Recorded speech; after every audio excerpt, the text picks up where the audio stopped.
بخالق جزاء لبونا أيو سلزي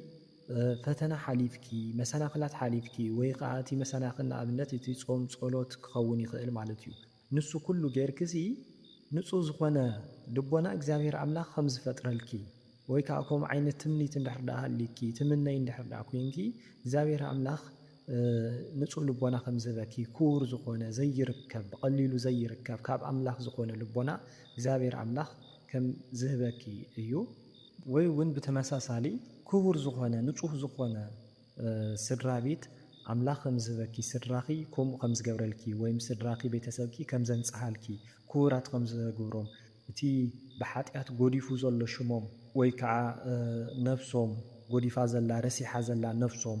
ንሱሲ ከምዘንጽሃልኪ ከምዝቕይረልኪ ከምዝልውጠልኪ እግዚአብሔር አምላኽ እቲ ስድራቤትኪ ኩሉ ንጹህ ከምዝገብሮም ከምወርቂ ክቡራት ከምዝገብረኩም ከውን ይኽእል ማለት እዩ ግን እዚ በቲ ንስኺ ትገብርዮ ዘለኺ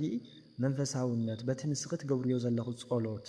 በቲ ንስኺ ንኣምላኽ ተሓትዮ ዘለኺ በቲ ንስኺ ትሕዝዮ ዘለኺ ስዋይ በቲ ንስኺ ትገብርዮ ዘለኺ መንፈሳውነትን ጽቡቕ ዝኾነ ሰናይ ዝኾነ ስርዓትን ማለት እዩ ስለዚ እቲ ትገብርዮ ዘለኽስ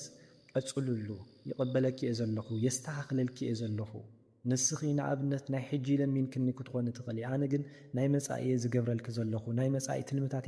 ዝትልመልኪ ዘለኹ እዩ ዝብለኪ ዘሎ እግዚአብሔር አምላኽ እሞ እግዚአብሔር አምላኽ የጽንዕኺ የፈጽምኪ